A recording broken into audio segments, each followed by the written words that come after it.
Majelis Jemaat GKI Delima mengucapkan selamat datang dan selamat beribadah. Berikut warta lisan GKI Delima. 1. Pelayanan firman.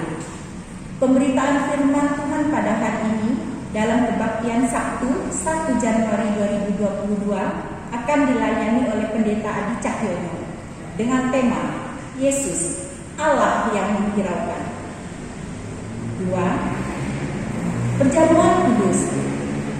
Kebaktian akan diadakan secara onsite dan live streaming secara real time pada hari Minggu 9 Januari 2022 dengan tema Arti Pembaptisan Yesus pada pukul 9 WIB dilayani oleh Pendeta Ima F. Simamora. Pada pukul 17 WIB dilayani oleh Pendeta Adi Cahyono. 3. Ibadah onsite terbatas hibrid GKI Delima. Umat yang terkasih, sejak tanggal 21 November 2021 kita sudah melaksanakan ibadah umum secara onsite terbatas untuk 1 kali. Ibadah pada pukul 9 WIB. Bagi umat yang akan hadir, wajib mendaftarkan diri dengan menghubungi PU gereja atau mengisi link di website GKI Delima. Mari kita terus berdoa agar pandemi ini segera berlalu dan tetap disiplin menerapkan protokol kesehatan dimanapun kita berada. Tuhan Yesus memberkati. Demikianlah warta lisan hari ini. Warta lebih lengkap dapat dilihat melalui warta jemaat GKI Delima yang kami sebar melalui email atau WA jemaat.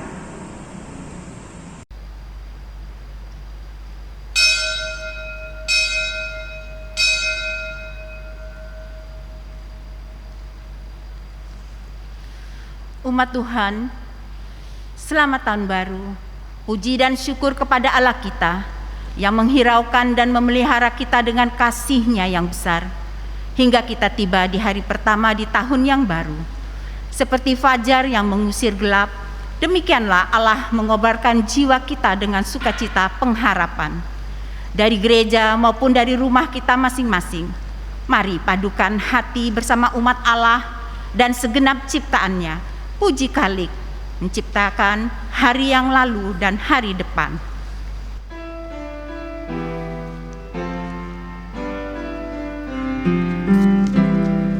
Fajar menyingsing indah bagaikan terang yang mengiring sabda Tuhan.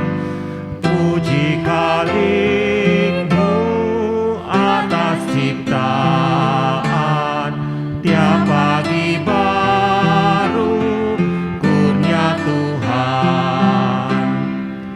Indahnya hujan dan matahari, ciptaan Tuhan selalu segar. Puji Khalik-Mu karena di bumi pohon bertumbuh, bunga mekar. Siang dan malam, terang serta hujan, indahnya alam karya Tuhan. Puji Khalik-Mu yang menciptakan hari yang lalu, hari depan.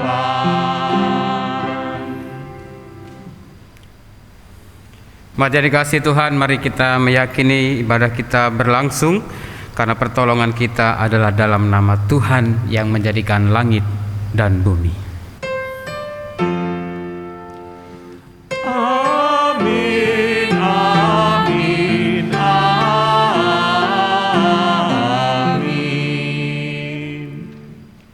Salam damai dan sejahtera bagi setiap saudara yang berhimpun di dalam nama Tuhan.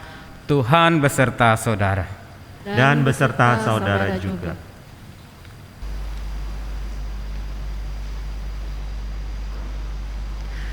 Saudara, di manakah kita dapat menjumpai Tuhan? Mungkin jawaban kita beragam. Ada yang menemukan Tuhan di ruang suci, dalam saat teduh pagi, atau dalam kesibukan setiap hari. Kita menjumpai Tuhan di berbagai tempat dan dalam berbagai cara. Namun, pernahkah kita menemukan Tuhan dalam diri sesama yang dianggap rendah dan hina? Sebab demikian juga Allah telah menghiraukan dan menghitung kita dalam kerajaan-Nya, meskipun kita tidak pantas memperolehnya, bukan? Bukti cintanya mewujud dalam diri bayi Yesus yang menjadi juru selamat manusia, melayani dan berkorban bagi kita. Maka, marilah kita membuka tahun yang baru dengan menghayati pesan dan kehendak Allah lewat tema Yesus yang menghiraukan. Kadangkala kita abai atau berpura-pura di dalam hati.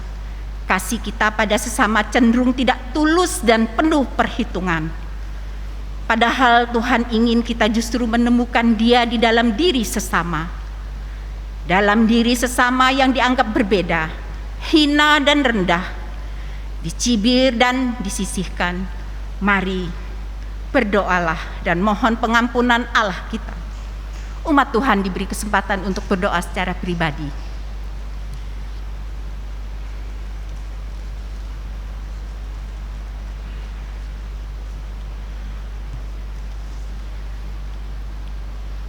Ya Tuhan Allah kami bersyukur sebab Engkau menghiraukan kami orang yang berdosa ini. Engkau menerima kami, meskipun kami sering menyimpang dari kebenaran-Mu. Namun sebaliknya, kami kerap memperlakukan mereka yang kami anggap tidak masuk hitungan dengan tidak adil. Kami mengecewakan, melukai atau justru mengabaikan mereka yang kami anggap tidak setara dengan kami. Tuhan, ampuni kami.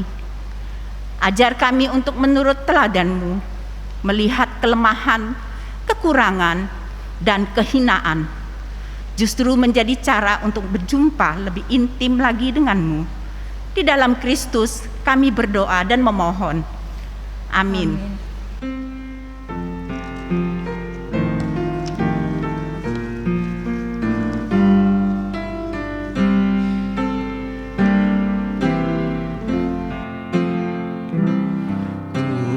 Tuhanku, bila hati kawanku terluka oleh tingkah ujarku dan kehendakku jadi panduku, ampunilah.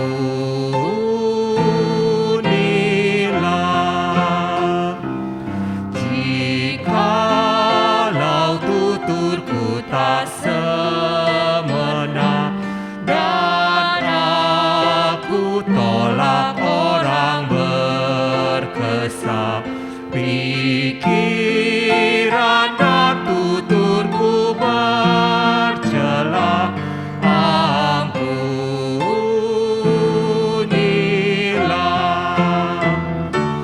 Dan hari ini aku bersembah serta padamu Bapa berserah, berikan aku kasih-Mu mesra.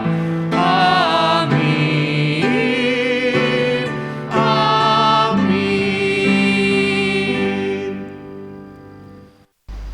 Umat Tuhan diundang bangkit berdiri. Kita menerima berita anugerah. Tuhan menyambut setiap orang yang dengan sungguh mengakui dosanya. 1 Kolose 1 ayat 13 dan 14 menyatakan, Ia telah melepaskan kita dari kuasa kegelapan dan memindahkan kita ke dalam kerajaan Anak-Nya yang kekasih. Di dalam Dia kita memiliki penebusan kita, yaitu pengampunan dosa. Di dalam Kristus engkau telah diampuni. Di dalam Kristus engkau pun telah diampuni. Damai Kristus bagimu. Damai Kristus bagimu juga.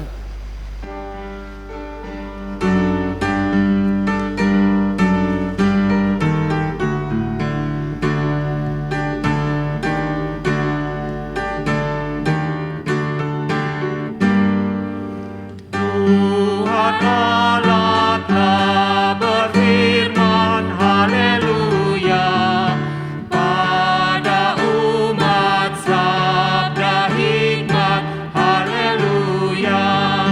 Buka telinga hai umatnya, kabar yang baik dengarkanlah.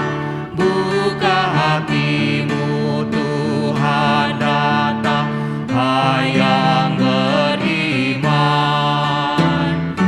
Tuhan Allah telah berfirman, haleluya, pada umat sabda hikmat, haleluya. Barang siapa bertelinga, jangan menutup hatinya. Yang mau belajar, hai dengarlah firman yang bakal. Tuhan Allah telah berfirman, haleluya, pada umat sabda hikmat, haleluya. Umat menyambut juru selamat yang dinantikan dunia. Timur dan barat satu jalan, Tuhan pandunya. Tuhan Allah telah berfirman, haleluya, pada umat sabda hikmat, haleluya. Mari dipersilahkan duduk. Mari kita sebelum membaca dan merenungkan firman Tuhan dalam ibadah ini, kita memohon pertolongan Roh Kudus dalam doa kita. Kami sungguh bersyukur ya Tuhan untuk anugerah kehidupan di tahun yang baru 2022 ini. Kami juga bersyukur untuk firman-Mu yang senantiasa tersedia, yang telah Engkau taburkan, terutama di dalam kitab suci, menjadi dasar dan sumber kami boleh mengerti apa yang menjadi kehendak Tuhan. Biarlah firman-Mu yang akan kami baca dalam ibadah awal tahun ini menjadi salah satu hikmat, petunjuk, pedoman, tuntunan bagaimana kami akan menjalani sepanjang kehidupan kami di tahun 2022 ini maupun di masa-masa mendatang. Kiranya Roh Kudus-Mu akan menolong dan memampukan setiap kami, terutama hamba-Mu yang akan membagikan kebenaran firman itu. Bersabdalah kepada setiap kami ya Bapa, dalam nama Tuhan Yesus Kristus kami berdoa. Amin. Bapak Ibu sekalian, firman Tuhan yang kita baca dalam ibadah awal tahun ini didasarkan dari Injil Matius pasal 25 ayat 31 sampai dengan ayat 46.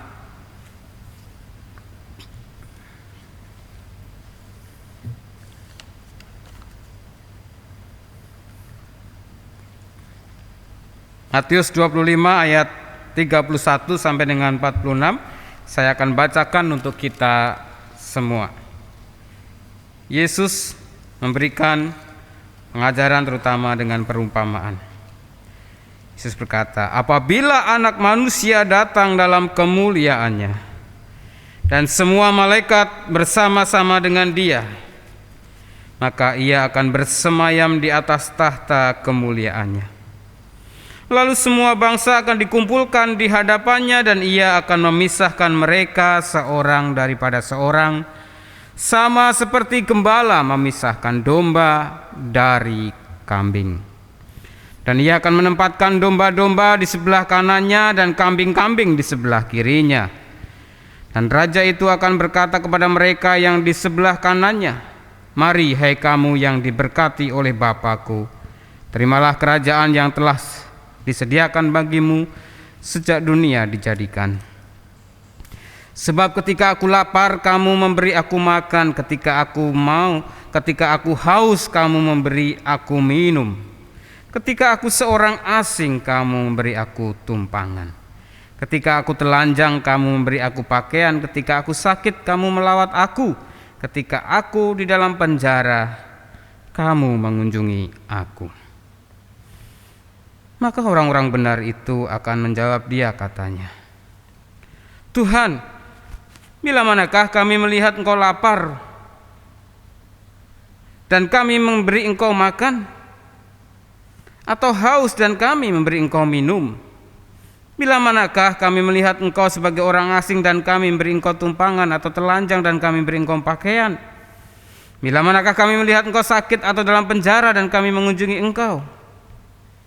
Dan raja itu akan menjawab mereka, Aku berkata kepadamu, sesungguhnya segala sesuatu yang kamu lakukan untuk salah seorang dari saudaraku yang paling hina ini, kamu telah melakukannya untuk aku. Dan ia akan berkata juga kepada mereka yang di sebelah kirinya, Enyahlah dari hadapanku, hai kamu orang-orang terkutuk. Enyahlah ke dalam api yang kekal yang telah sedia untuk iblis dan malaikat-malaikatnya. Sebab ketika aku lapar, kamu tidak memberi aku makan. Ketika aku haus, kamu tidak memberi aku minum. Ketika aku seorang asing, kamu tidak memberi aku tumpangan. Ketika aku telanjang, kamu tidak memberi aku pakaian. Ketika aku sakit dalam penjara, kamu tidak melawat aku. Lalu mereka pun akan menjawab dia, katanya, Tuhan, bila manakah kami melihat Engkau lapar atau haus atau sebagai orang asing atau telanjang atau sakit atau dalam penjara dan kami tidak melayani Engkau? Maka ia akan menjawab mereka, Aku berkata kepadamu, sesungguhnya segala sesuatu yang tidak kamu lakukan untuk salah seorang dari yang paling hina ini, kamu tidak melakukannya juga untuk aku. Dan mereka ini akan masuk ke tempat siksaan yang kekal, tetapi orang benar ke dalam hidup yang kekal. Demikianlah Injil Yesus Kristus. Berbahagialah mereka yang mendengarkan firman Allah dan yang memeliharanya. Haleluya. Haleluya, haleluya, haleluya, haleluya.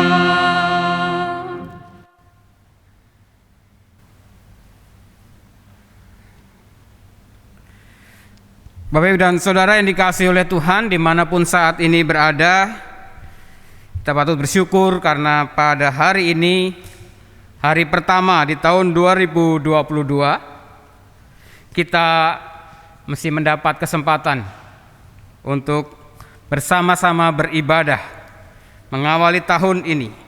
Oleh sebab itu izinkan saya pertama-tama ingin juga menyampaikan ucapan selamat tahun baru kepada Bapak Ibu Saudara sekalian, yang saya yakin dengan semangat tahun baru ini umumnya kita memiliki sebuah semangat, tekad untuk membawa perubahan ke arah yang lebih baik. Saudara yang kasih dalam Tuhan Yesus Kristus, apa yang diperingati ataupun dirayakan di 1 Januari sebenarnya adalah perayaan kalender Gregorian, yang mana merupakan tradisi Roma yang didedikasikan kepada Dewa Janus. Dewa Janus adalah dewa permulaan dan akhir dewa yang memiliki dua wajah. Satu menghadap ke belakang atau masa lalu, dan satu lagi menghadap ke masa depan atau ke depan sebagai awal masa depan. Nama Dewa Janus diabadikan menjadi nama bulan pertama, yaitu bulan Januari. Nah, pertanyaannya Bapak Saudara, lalu apa yang dilakukan gereja dalam memaknai ibadah awal tahun dalam kalender Gregorian tersebut, yang menjadi acuan kalender nasional bahkan internasional dalam menjalani kehidupan di dunia ini dalam rentang waktu kronos atau kronologis ya Bapak Saudara, berurutan. Dalam tradisi gereja Bapak Saudara, secara kalender gerejawi, tahun baru adalah hari ke-8 setelah Natal. Kita ingat masa raya Natal itu dimulai dari Advent 1, Advent 2, seterusnya sampai dengan malam Natal. Natal di tanggal 25. Lalu kemudian ada hari ke-8, itulah yang disebut sebagai hari di mana dalam tradisi Yahudi seorang bayi itu disunat pada hari ke-8 dan diberi nama. Nah, ini menjadi sebuah titik tolak pemanaan liturgis dalam pelaksanaan ibadah dalam hari ke-8 yang selalu jatuh pada tahun baru kalender Gregorian. Dengan demikian, apa yang bisa kita maknai dalam merenungkan awal tahun Gregorian atau tahun Masehi dalam kerangka tahun liturgi gerejawi? Baik saudara sekalian, ada dua hal penting yang saya ajak untuk kita perhatikan. Yang pertama, tradisi sunat yang juga berlaku bagi bayi Yesus yang baru 8 hari disunat. Dan yang kedua adalah tradisi pemberian nama.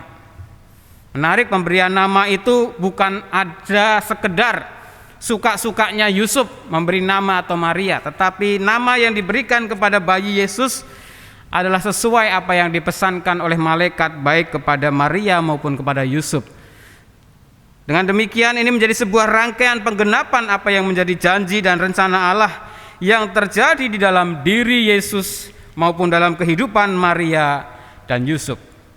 Oleh sebab itu menjadi penting untuk kita senantiasa memahami apa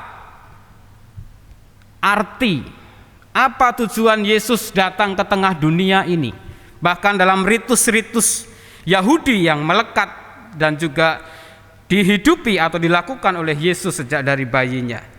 Baik saudara yang kasih dalam Tuhan Yesus Kristus, realita ini menunjukkan betapa Yesus yang adalah manusia hidup dalam tradisi yang juga menjadi sebuah kekayaan kehidupan yang bisa membawa manusia hidup dalam relasinya dengan sesama.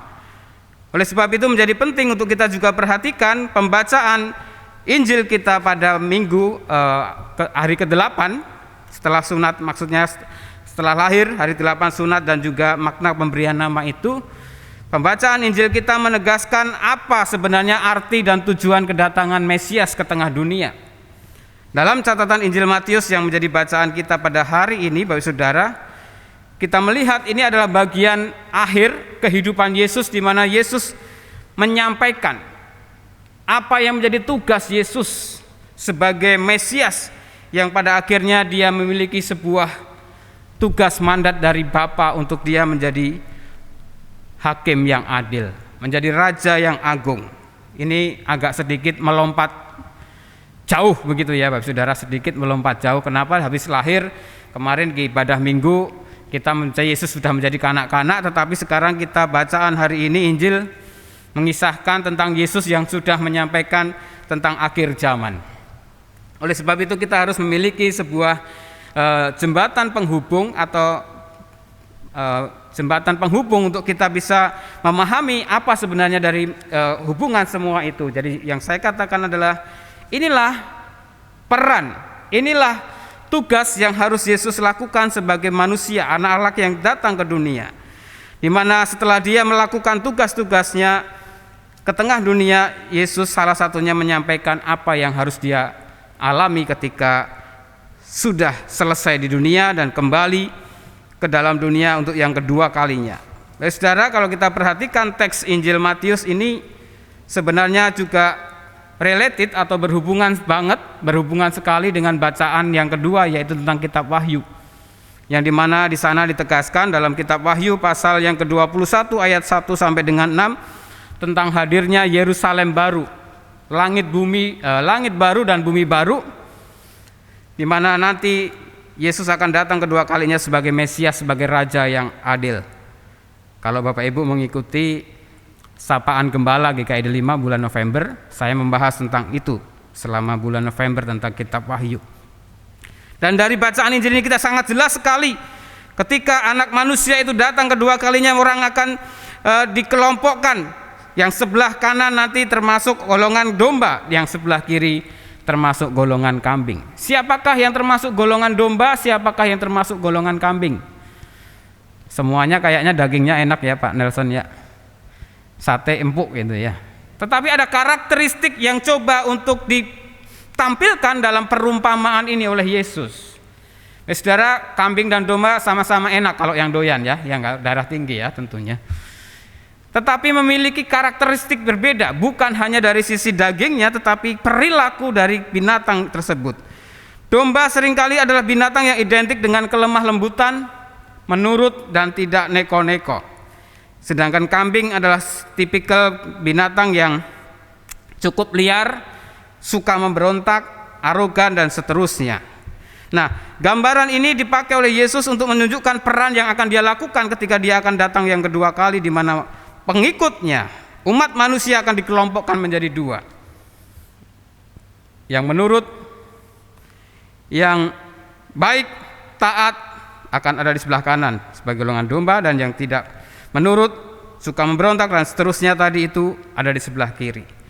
Nah, menarik saudara, Yesus memberikan sebuah pengajaran dalam sebuah perumpamaan tadi, di mana Yesus menunjukkan dasar atau alasan orang-orang ini dikelompokkan menjadi domba dan kambing, di mana orang-orang yang termasuk golongan domba atau kambing itu adalah ditunjukkan dengan kesediaan mereka ataupun perilaku mereka terhadap orang-orang yang seringkali dianggap tidak berada, kesulitan dan seterusnya. Tadi Yesus mengatakan apa Bapak Saudara? Mereka yang termasuk dalam golongan domba adalah orang-orang yang suka memberikan tumpangan, yang suka memberi makan, dan suka memberikan bantuan, memberikan pelawatan kepada orang yang sakit ataupun di penjara. Sedangkan yang yang kambing maksud saya tidak melakukan itu semua. Menarik yang perlu menjadi perhatian kita Bapak Ibu sekalian, mereka tidak sadar bahwa perilaku itu ternyata menjadi dasar pemilihan ataupun pengelompokan orang ini masuk ke dalam golongan domba, orang ini masuk ke dalam golongan kambing. Jadi apa yang bisa kita temukan dari perumpamaan ini Bapak Saudara, bahwa keseharian mereka, attitude mereka, perilaku mereka terhadap orang-orang yang tersisih dan membutuhkan itu ternyata menjadi tolak ukur parameter Yesus memberikan penilaian terhadap pengikutnya, terhadap umatnya. Oleh sebab itu ini perlu menjadi cermin ataupun menjadi tuntunan bagi kita mumpung masih di awal tahun. Ternyata Tuhan menghendaki orang-orang pengikutnya itu memiliki kepekaan dan kepedulian yang menjadi gaya hidup. Kenapa bisa dikatakan sedemikian Bapak Ibu Saudara? Karena mereka tidak menyadari bahwa apa yang mereka lakukan itu sebagai sebuah tindakan yang berkenan kepada Allah. Tidak ada, kalau di khotbah Natal kemarin saya katakan tidak ada modus di dalam melakukan itu semua gitu ya. Jadi menarik, kenapa ini menjadi sebuah hal yang menjadi parameter. Ternyata Bapak Saudara, kita perlu menyadari bahwa keberadaan Yesus datang ke dunia pun sebenarnya merupakan manifestasi, kalau bahasanya Pendeta Yohanes Bambang Mulyono itu adalah bela rasa Allah kepada manusia yang berdosa, yang lemah, yang mudah jatuh, mudah rapuh, sehingga manusia bisa diselamatkan melalui karya penyelamatan Kristus. Dan itulah yang dikehendaki oleh Allah di dalam Kristus untuk dilakukan oleh para pengikutnya. Dengan demikian Bapak Saudara, apa yang bisa kita ambil dari firman Tuhan ini untuk menjadi salah satu tuntunan pedoman bagi setiap orang percaya dalam kita menjalani tahun 2022 ini. Saya yakin setiap kita memiliki sebuah cita-cita, keinginan, rencana, apapun itu, mungkin tentang studi, nilai yang baik, mungkin tentang pekerjaan, jenjang karir, atau kenaikan jabatan, kenaikan gaji, atau mungkin yang berusaha ingin omsetnya, asetnya bisa berkembang, bertambah besar. dan sebagainya. Tentu itu tidak sesuatu yang dilarang, tidak tabu.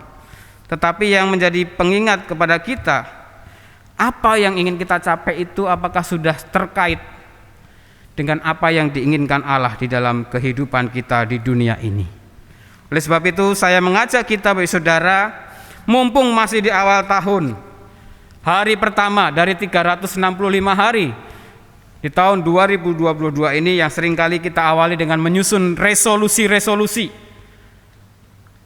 komitmen-komitmen, janji-janji, entah secara materi, entah secara perilaku, entah secara karakter akan memperbaiki. Maka kita bingkai itu semua dalam kesadaran bahwa kita ini pun juga ingin menyatakan karya kasih Allah yang memperdulikan sesama manusia.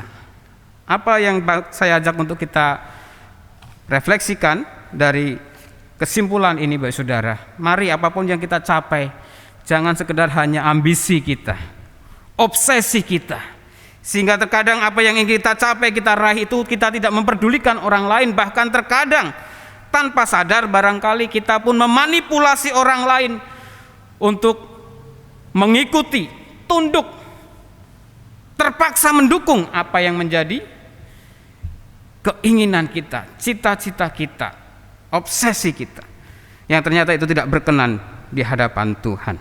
Oleh sebab itu mari kita coba filter kembali Bapak Saudara, apa yang menjadi resolusi Bapak Saudara, apa yang menjadi rencana cita-cita itu.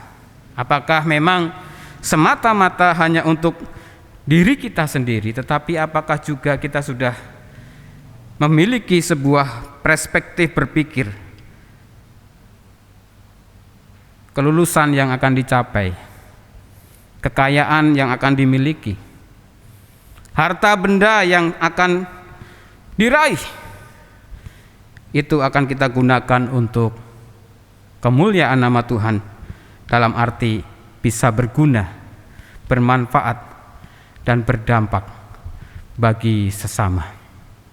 Mari Bapak Saudara, sekali lagi saya mengajak kita melihat, memfilter, dan membingkai ulang seandainya memang masih ada beberapa dari rencana resolusi kita itu ternyata masih banyak dipenuhi dengan ambisi, obsesi, keegoisan kita, maka kita bingkai ulang dengan kesadaran kita harus mencapai, meraih apa yang ingin kita raih itu untuk kemuliaan nama Tuhan dan seluas-luasnya untuk menjadi berkat bagi sesama.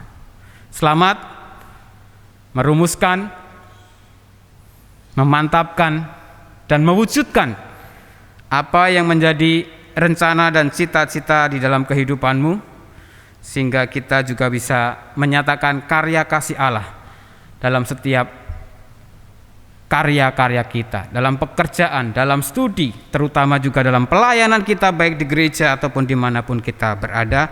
Nama Tuhan dipermuliakan. Amin. Kita masuk di dalam saat teduh.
My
Jemaat dimohon untuk bangkit berdiri.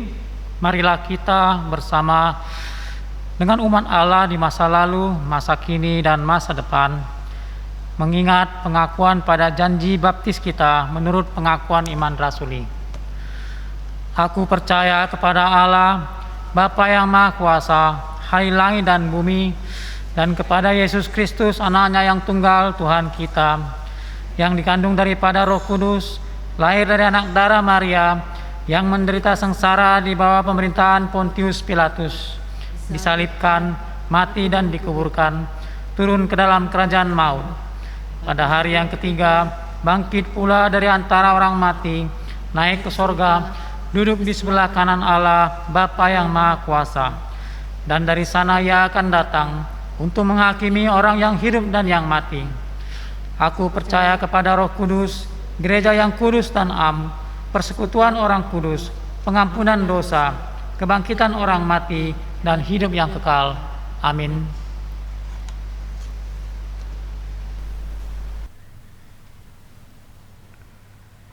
Tiba saatnya untuk kita membawa syafaat kita di awal tahun ini. Umat diberikan kesempatan untuk membawa doa-doanya secara pribadi, lalu saya akan memimpin beberapa pokok doa, dan di bagian akhir kita bersama-sama menaikkan doa Bapa kami. Umat diberi kesempatan untuk membawa doa-doanya.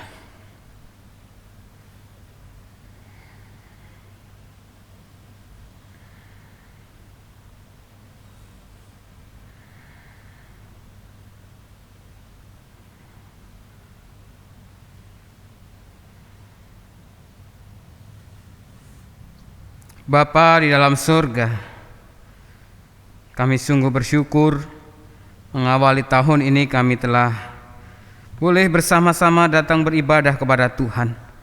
Meskipun kami masih melakukannya secara virtual, melalui tayangan YouTube, menggunakan handphone, smartphone, menggunakan laptop, ataupun juga sudah disalurkan dalam televisi. Biarlah ini semua tidak mengurangi makna dan hakikat untuk kami berhimpun beribadah bersama, mengarahkan hati kepada Tuhan, dan juga secara khusus mengawali tahun ini tuh, membawa tekad, komitmen janji kami untuk menapaki tahun 2022 dengan keyakinan dan iman bahwa Tuhan terus beserta dengan kami. Terlebih kami rindu kesertaan Tuhan itu mewarnai, menjiwai setiap daya upaya hidup kehidupan kami, baik di dalam pemikiran, dalam tindakan, perkataan, perbuatan. Kami rindu terus memancarkan kasih Allah, Allah yang begitu menghiraukan umat manusia dengan bersedia datang ke dunia, menjadi manusia, bahkan rela menderita sengsara untuk menjadi korban penebusan manusia, agar manusia memiliki masa depan, agar manusia memiliki pengharapan, jaminan keselamatan kehidupan kekal. Biarlah itu terus menjadi bingkai di dalam kami menyusun apa yang menjadi rencana, cita-cita, dan komitmen ataupun janji-janji umat-Mu. Tuhan, Kau tahu dalam setiap lubuk hati anak-Mu. Biarlah Tuhan yang akan merahmatkan hikmat dan cinta, kuat serta kuasa, agar mereka dalam kehidupannya di masa mendatang, terutama dalam masa tahun 2022 ini, kami ingin bangkit, ingin pulih kembali Tuhan, setelah keterpurukan karena pandemi yang hampir kami jalani selama 2 tahun ini. Biarlah setiap daya upaya untuk pulih, baik secara kesehatan, secara psikis, pemulihan secara medis, ekonomi, pendidikan, kesehatan, dan juga kehidupan kami dalam bergereja, bermasyarakat, berbangsa, dan bernegara.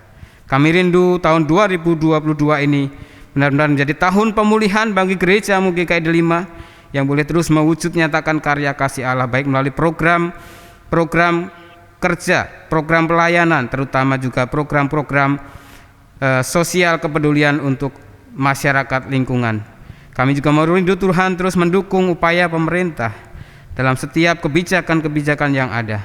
Kami pilih terus mewujud nyatakan rencana, cita-cita besar bangsa ini untuk menjadi bangsa yang adil, makmur, tentram, sejahtera, Biarlah itu semua boleh mewujud dalam setiap kebijakan, keputusan pemerintahan kami di bawah Presiden Joko Widodo dan juga wakilnya serta dengan segenap jajaran menteri. Kami pun juga terus mendoakan dalam langkah-langkah antisipasi penyebaran varian baru COVID-19. Biarlah supaya upaya-upaya vaksinasi, terutama untuk vaksinasi bagi anak-anak, juga boleh dapat berjalan dengan baik sehingga semakin banyak warga Indonesia yang memiliki imunitas sehingga kami semua akhirnya boleh menang melawan pandemi COVID-19 ini. Terima kasih Tuhan. Akhirnya kami serahkan kehidupan setiap umat-Mu dalam setiap karya kehidupan mereka, baik untuk mereka yang masih duduk di bangku sekolah, merenda masa depan di bangku kuliah, juga untuk mereka yang sedang merenda masa depan, menata kehidupan lewat pekerjaan, lewat kehidupan keluarga rumah tangga, dan juga dalam setiap pelayanan mereka. Kami semua juga terus boleh menyatakan karya kemuliaan Tuhan. Doa ini Tuhan kami minta dan kami alaskan dalam satu nama Tuhan kami Yesus Kristus yang telah mengajarkan kami berdoa. Bapa kami yang ada di surga, dikuduskanlah namamu, datanglah kerajaan-Mu, jadilah kehendak-Mu di bumi seperti di surga. Berikanlah kami pada hari ini makanan kami yang secukupnya, dan ampunilah kami akan kesalahan kami seperti kami juga mengampuni orang yang bersalah kepada kami. Dan jangan bawa kami ke dalam pencobaan, tapi lepaskanlah kami daripada yang jahat, karena Engkau-lah yang punya kerajaan dan kuasa dan kemuliaan sampai selama-lamanya. Amin.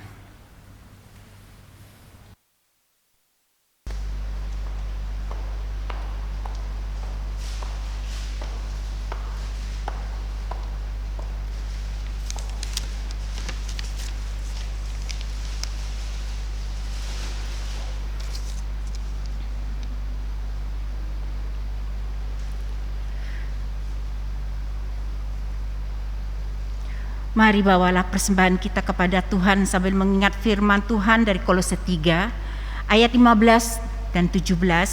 Demikian. Hendaklah damai sejahtera Kristus memerintah dalam hidupmu, karena untuk itulah kamu telah dipanggil menjadi satu tubuh, dan bersyukurlah. Segala sesuatu yang kamu lakukan dengan perkataan atau perbuatan, lakukanlah semuanya itu dalam nama Tuhan Yesus, sambil mengucap syukur oleh Dia kepada Allah Bapa kita.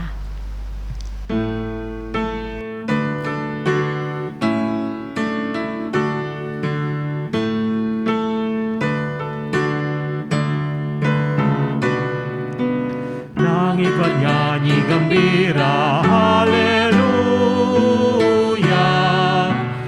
karena kemuliaan Allah kita panjatkan terus. Haleluya, haleluya, haleluya, haleluya. Langit bernyanyi gembira, haleluya,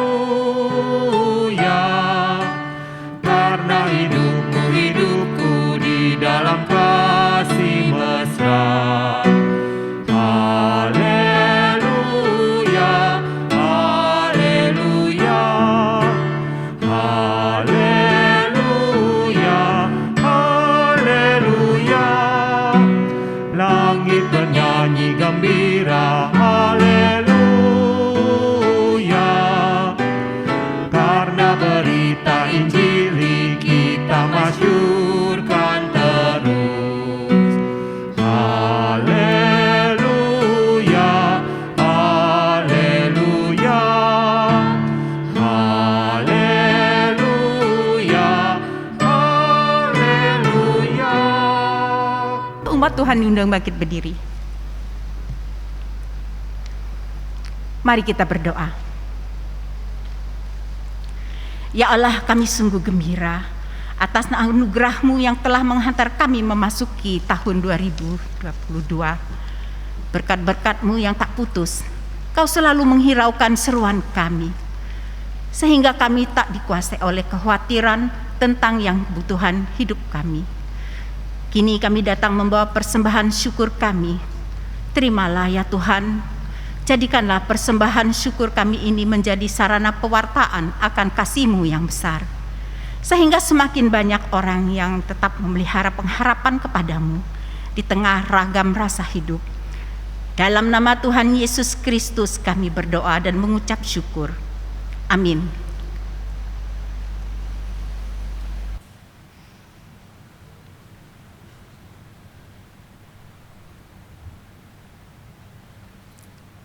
Umat yang dikasihi Tuhan, mari kita menempuh perjalanan di tahun yang baru 2022 ini.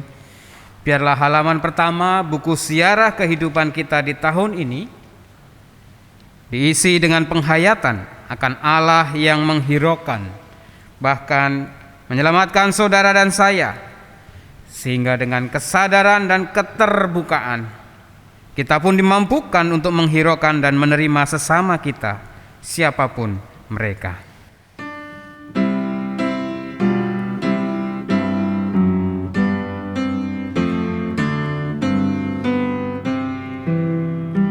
Telah datang tahun baru, inilah doaku. Ya Bapa selamanya, anakmu bimbinglah. Semoga ku alami sejahtera penuh, dan ajarku selalu padamu berserah. Suatu tahun rahmat kembali datanglah, terpancar sukacita di dalam wajahmu, berhasil dalam karya berkat anugerah, menyatakan hadirmu di dalam hidupku. Di dalam tahun baru, hatiku rindulah melayani Kau Tuhan dan jadi saksimu. Telah datang tahun baru, pintaku inilah, di bumi dan di sorga Kau Tuhan sertaku. Umat yang dikasihi Tuhan, kini arahkanlah hatimu kepada Tuhan. Kami mengarahkan hati kami kepada Jadilah Tuhan. saksi Kristus. Syukur kepada Allah, Terpujilah Tuhan. kini dan selamanya. Kini terimalah berkat Tuhan. Kembalilah ke dalam keseharianmu dan terimalah berkat Tuhan. Anugerah kehidupan dari Allah Bapa, cinta kasih dari Tuhan Yesus Kristus, dan persekutuan Roh Kudus akan memperlengkapimu dengan segala yang perlu, agar di dalam kerendahan dan ketulusan engkau mampu menghiraukan dan melayani sesamamu. Kiranya Allah Tritunggal yang kudus menguatkanmu melakukan tugas perutusanmu itu dari sekarang sampai selama-lamanya. Amin. Amin, haleluya. Amin, haleluya. Terpuji namamu. Amin, haleluya.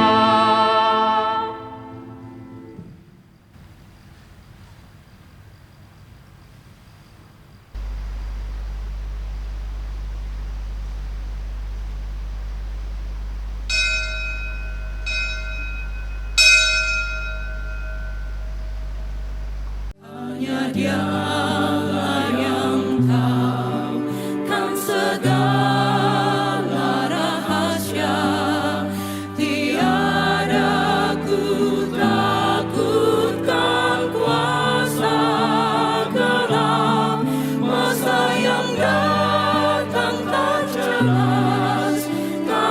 Amin.